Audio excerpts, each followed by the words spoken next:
Hay una mujer en el mercado de Soyapango. Llega a las 7 de la mañana, coloca su puesto de ropa usada, saluda a los vecinos por su nombre, bromea con las señoras que llevan años comprándole. Nadie le pregunta nada, nadie sospecha nada. Pero antes de que el primer cliente llegue, esa mujer ya ha enviado 3 mensajes. Uno al ranflero de la clica, otro a la persona que cobra la renta en la calle de atrás, y otro más a alguien que usted no conoce, pero que esa mañana va a decidir si un negocio sigue abierto o cierra para siempre. Esa mujer no carga armas, no tiene tatuajes visibles, no figura en ninguna lista de búsqueda, y precisamente por eso es la pieza más valiosa de toda la estructura. Durante décadas, la MS-13 construyó un sistema nervioso invisible. No fueron los hombres tatuados los que mantuvieron a la pandilla conectada, informada y financiada en el día a día. Fueron las mujeres, las que nadie miraba, las que nadie investigaba, las que nadie consideraba peligrosas porque nadie quería hacerse esa pregunta incómoda. Y ese error colectivo, ese punto ciego sistemático de las autoridades, de los medios y de la sociedad entera, le costó a El Salvador años de terror que pudieron haberse acortado. Hoy vamos a contar cómo funcionó ese sistema por dentro, qué roles tenían esas mujeres dentro de la estructura, cómo operaban en la práctica, y por qué el régimen de excepción de Nayib Bukele fue la primera respuesta estatal en la historia del país que las trató como lo que realmente eran, piezas esenciales, no periféricas, de la maquinaria criminal. Porque más de 3,4 mujeres capturadas bajo el régimen de excepción no son un accidente estadístico. Son la evidencia más contundente de que alguien por fin entendió cómo funciona realmente una pandilla de adentro hacia afuera. Si usted creció en El Salvador, o tiene familia allá, o conoce a alguien que pagó renta durante años porque no había otra opción, suscríbase ahora mismo a este canal. Porque aquí contamos lo que los noticieros de siempre nunca quisieron contar. Cómo funcionaba el sistema por dentro, quiénes lo sostenían, por qué duró tanto y cómo se está desarmando pieza por pieza. Dele al botón de suscripción y active la campana. Esto es lo que necesita saber. Ahora, para entender la magnitud de lo que vamos a contarle, hay un dato que necesita tener claro desde el principio. Cuando el gobierno de Bukele activó el régimen de excepción en marzo de 2022, las primeras imágenes que vio el mundo fueron las de decenas de miles de hombres, filas interminables de hombres con las manos en la nuca, camiseta blanca, trasladados al Sécote en silencio. Los titulares hablaban de 40,000 capturas, de 60,000 capturas, de la pandilla desarticulada. Pero en los expedientes de la Fiscalía General de la República había otro número que casi nadie mencionaba en los noticieros internacionales. Más de 3,4 mujeres detenidas en los primeros meses del régimen de excepción, según reportó la prensa gráfica de El Salvador. No eran errores del sistema, no eran familiares inocentes capturadas por error administrativo, eran colaboradoras activas, mensajeras, recaudadoras de extorsión, reclutadoras de menores, custodias de arsenales y de fondos de la pandilla. La pregunta que nadie se hacía antes era esta. Si la pandilla tenía miles de hombres en la calle haciendo el trabajo visible y violento, ¿quién los sostenía logísticamente? ¿Quién les avisaba de los operativos antes de que llegaran? ¿Quién recogía el dinero de la extorsión cuando ellos no podían moverse sin ser reconocidos? ¿Quién les conseguía comida, medicamentos, documentos falsos y contactos cuando estaban en la clandestinidad? La respuesta siempre estuvo frente a todo el mundo, solo que nadie la quiso ver porque verla obligaba a actuar de una manera que resultaba más complicada que capturar a un hombre tatuado en la calle. Para entender cómo se construyó esta red, hay que retroceder a los años 90, cuando la MS-13 llegó deportada desde Los Ángeles a un El Salvador que acababa de salir de 12 años de guerra civil y que no tenía ni la capacidad institucional, ni la memoria policial, ni la voluntad política para contener lo que venía. En esa primera etapa, las mujeres en la pandilla eran consideradas accesorias. Eran las novias, las hermanas, las madres. Estaban en el margen del organigrama, pero los líderes de la MS-13, con una lógica criminal que resultó ser más sofisticada de lo que las autoridades salvadoreñas querían admitir, entendieron algo fundamental que las fuerzas de seguridad tardarían años en comprender oficialmente. Las mujeres podían moverse donde los hombres no podían. Podían entrar a los penales con visitas sin levantar sospechas. Podían circular por los mercados, las tiendas, las escuelas, sin que nadie activara ninguna alarma. Podían hablar con funcionarios, con comerciantes, con maestros, con sacerdotes, con una normalidad que era completamente imposible para un hombre con tatuajes en el cuello. Así fue como de forma gradual y sistemática a lo largo de los años 90 y la primera década del 2000, la MS-13 comenzó a asignar roles específicos a mujeres dentro de su estructura operativa. No fue un proceso espontáneo ni informal, fue una decisión organizativa deliberada. Las plicas empezaron a reclutar activamente a mujeres jóvenes, muchas de ellas con familiares ya dentro de la pandilla, para ocupar posiciones que los hombres no podían cubrir sin exponerse al riesgo de captura o confrontación.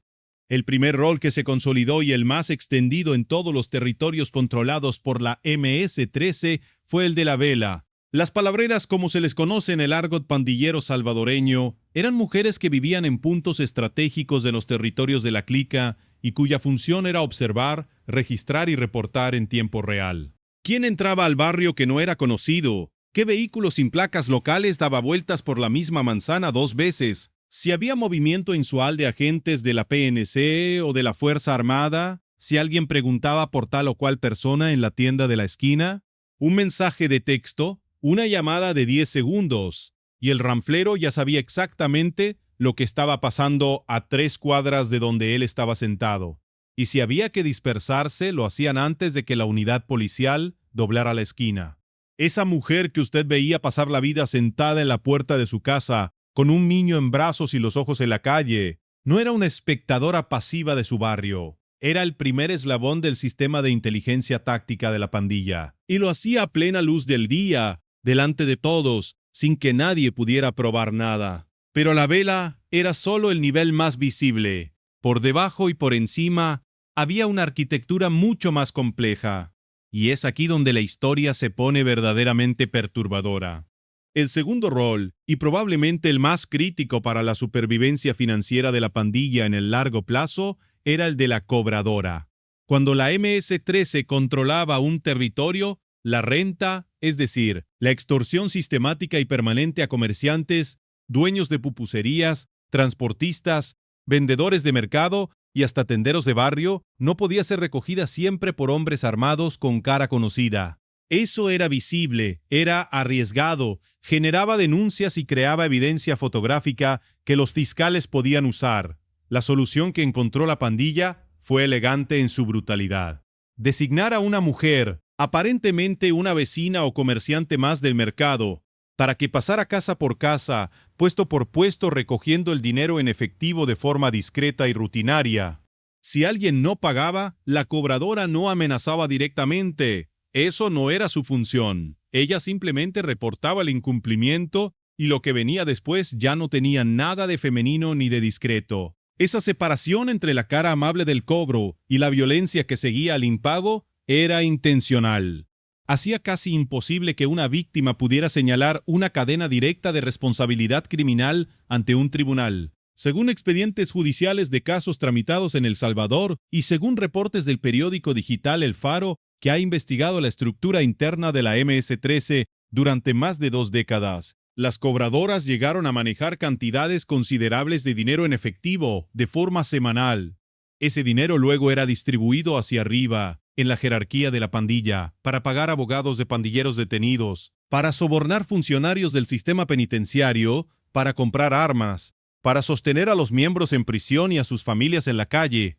El tercer rol era el más discreto desde afuera y el más peligroso de gestionar jurídicamente para las propias autoridades: la custodia de armas y de fondos. En las casas de mujeres vinculadas a la pandilla, a menudo madres, parejas o hermanas de pandilleros activos, se guardaban los arsenales que los hombres no podían tener registrados a su nombre. Una casa sin antecedentes penales con niños adentro, en un barrio aparentemente tranquilo, era el mejor depósito de armas y de efectivo que la MS-13 podía tener en un territorio. Y si la PNCN llegaba a hacer un allanamiento, la mujer de la casa podía alegar desconocimiento. La carga de la prueba era técnicamente complicada. Los fiscales lo sabían perfectamente, y la pandilla lo sabía y lo usaba con una precisión que demostraba que alguien dentro de la estructura había estudiado bien cómo funcionaba el sistema judicial. Pero hay algo que casi nadie está contando hoy. Y es lo que viene ahora. El cuarto rol, el más sofisticado operativamente y el que más tardó en ser documentado por las autoridades, fue el de la facilitadora de comunicaciones entre el interior de los penales y el exterior. Cuando los líderes y ranfleros de la MS-13 estaban encarcelados, la comunicación con la estructura activa en la calle no pasaba únicamente por los teléfonos contrabandeados dentro de las cárceles, aunque esos también existían. Pasaba de forma sistemática por las visitas de mujeres, las que entraban cada semana con comida, con ropa limpia, con productos de higiene personal. Llevaban también mensajes codificados, instrucciones para clicas específicas y en algunos casos documentos, y salían de la visita con información sobre operativos en preparación, nombres de delatores, movimientos del sistema judicial y condiciones de los juicios en curso. Según versiones que han trascendido a partir de expedientes judiciales citados por medios de investigación salvadoreños, algunas de estas mujeres facilitadoras llegaron a manejar más información operativa actualizada de la pandilla que la mayoría de los pandilleros rasos activos en la calle. No porque fueran jefas en el sentido jerárquico tradicional de la estructura MS-13, sino porque eran el nervio conductor que conectaba la cabeza pensante encarcelada con el cuerpo operativo en libertad. Y ese nervio funcionó durante años, con una eficiencia que la PNC tardó demasiado en reconocer oficialmente. El caso de la viuda negra, capturada hace apenas 7 meses, y cuyo vídeo de cobertura acumuló más de 461,000 visualizaciones. Según datos de Nextlev, lo ilustra con una claridad que no necesita adornos. Las autoridades la describieron públicamente como alguien que por años controló los pagos de extorsión en su zona de operación, gestionó el flujo de dinero hacia la estructura superior de la pandilla y mantuvo operativa una red de cobro que funcionaba con relativa independencia de los líderes masculinos de la Kikla, incluso en periodos en que esos líderes estaban detenidos o habían tenido que abandonar el territorio. No era un caso aislado ni excepcional. Era la reproducción local de un modelo que se replicaba en decenas de territorios de la MS-13, en todo el país. Y luego está el caso de Débora Michelle Erazo, alias La Bombón, capturada por la PNC hace apenas 8 días. Identificada por las autoridades según el comunicado oficial de la Dirección General de la PNC como colaboradora activa cuya función específica era alertar a la pandilla sobre movimientos policiales. Una vela, una más en el sistema. Pero su captura en junio de 2026 no fue producto de la suerte ni de una denuncia anónima. Fue el resultado de un trabajo de inteligencia prolongado que por primera vez en la historia reciente de El Salvador trataba a las mujeres vinculadas operativamente a pandillas como objetivos primarios de investigación, con el mismo nivel de prioridad que los hombres armados. ¿Qué cambió específicamente con el régimen de excepción? Muchas cosas a la vez. Pero hay una en particular que los análisis internacionales tienden a pasar por alto. Antes de marzo de 2022, la doctrina operativa de las fuerzas de seguridad salvadoreñas concentraba los operativos en los hombres identificados como miembros activos de pandillas. Prioritariamente, los que portaban armas o tenían órdenes de captura vigentes. Las mujeres, salvo en casos muy específicos con evidencia directa y documentada, quedaban sistemáticamente fuera del radio de acción. No porque no fueran un componente conocido del problema, sino porque el sistema jurídico, la presión mediática y la cultura institucional estaban diseñados para capturar al portador visible del arma, no al que guardaba el arma, avisaba de los operativos o recaudaba el dinero de la extorsión. El régimen de excepción produjo un efecto operativo concreto y medible que va más allá del debate político sobre sus implicaciones. En derechos, amplió radicalmente el perímetro de investigación. Las unidades de inteligencia de la PNC y de la Fiscalía comenzaron a rastrear las redes de comunicación y financiación de las pandillas con una profundidad y una sistematizad que no tenían precedentes en la historia de El Salvador. Y en esas redes aparecieron de forma masiva y consistente mujeres. 3,4 mujeres capturadas en los primeros meses, con distintos niveles de participación y distintos grados de culpabilidad, sin duda, pero suficientes para demostrar que el sistema nervioso de la MS-13, que había funcionado de forma invisible durante décadas, estaba finalmente siendo expuesto, mapeado y desarmado. Silvia Lorena Valiente Figueroa, capturada hace apenas 3 meses, según reportó Pulso El Salvador, con más de 27,000 visualizaciones. Fue señalada por las autoridades como la mujer que gestionaba el movimiento de armas de la MS-13 en varios departamentos del país. No las portaba personalmente, las coordinaba, las hacía llegar al punto donde necesitaban estar en el momento en que se necesitaban. Su captura fue descrita desde la fiscalía como un golpe directo a la logística de armas de la estructura en una región completa. No era un perfil menor, era exactamente el tipo de rol que la pandilla había diseñado para ser invisible y que el nuevo modelo de inteligencia policial estaba aprendiendo a ver. Pero antes de cerrar este análisis, hay que hablar de las personas que pagaron el precio real de este sistema durante décadas. No los pandilleros, no las mujeres capturadas, las personas que vivieron enfrente de todo esto, que lo vieron funcionar todos los días y que no pudieron decir nada porque decir algo tenía consecuencias demasiado concretas. La señora que tenía la pupusería en la esquina del mercado y que cada semana entregaba su sobre a una mujer que conocía de vista desde hacía 15 años. El transportista que nunca supo exactamente a quién le estaba pagando, solo que si no pagaba el bus, no llegaba al final del recorrido. El maestro que conocía perfectamente quién era la vela de su colonia, que la veía todos los días en la puerta de su casa, y que nunca pudo reportarlo porque reportarlo significaba convertirse en un problema para la pandilla. Es el daño que el sistema nervioso femenino de la MS-13 produjo que no aparece en las estadísticas de homicidios ni en los reportes de capturas. El daño de la normalización. El daño de enseñarle a una sociedad entera que ciertas cosas se ven pero no se dicen, que ciertas personas se conocen pero no se señalan, que el miedo tiene una cara cotidiana y amable, que es mucho más difícil de combatir que la cara armada y violenta. Cuando las 3,4 mujeres fueron capturadas, hubo voces internacionales que hablaron de represión indiscriminada, de un Estado que golpeaba sin distinguir. Ese debate tiene su lugar y sus argumentos legítimos, pero lo que esas voces no explicaban es por qué tantas mujeres tenían en sus teléfonos contactos de ranfleros, registros de cobros de renta y mensajes de coordinación con estructuras activas de la pandilla. La data estaba en los dispositivos, los expedientes se abrieron, los juicios avanzaron. Lo que cambió no fue solo el régimen de excepción como instrumento legal.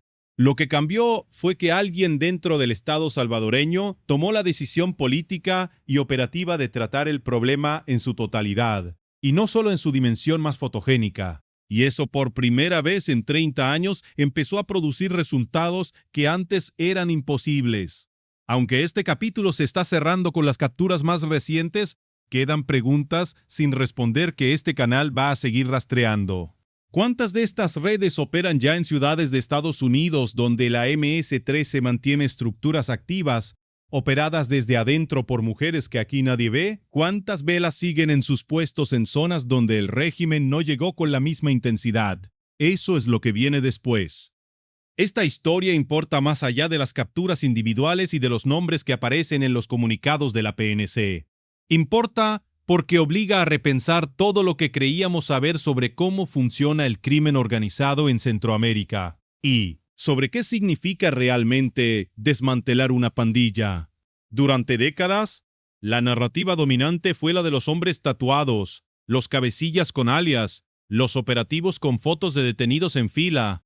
Y mientras esa narrativa llenaba los noticieros y satisfacía la demanda de imágenes dramáticas, el sistema nervioso real de la pandilla siguió funcionando en silencio, en los mercados, en las visitas carcelarias, en los mensajes de texto, en las puertas de las casas de barrio, operado por mujeres a quienes nadie miraba porque nadie quería hacerse la pregunta incómoda. Bukele no desmanteló solo una pandilla, desmanteló un modelo de organización criminal que había evolucionado durante 30 años para ser prácticamente invisible a la vista del Estado. Y la parte más invisible de ese modelo, la que más tiempo llevó a exponer y la que más costó reconocer políticamente, siempre fue la que nadie quiso ver. En el próximo vídeo de este canal, vamos a ir más adentro todavía. Cómo la MS-13 construyó su red de comunicaciones dentro de los penales salvadoreños, antes de que existiera el SECOT, y qué tan cerca estuvo ese sistema de lograr que la pandilla siguiera dirigiendo operaciones desde las cárceles, con total impunidad. Si este documental le abrió los ojos, ese vídeo le va a quitar el sueño. Esté pendiente. Suscríbase ahora si todavía no lo ha hecho. Aquí no contamos lo que todo el mundo ya sabe. Aquí contamos lo que nadie se atreve a contar.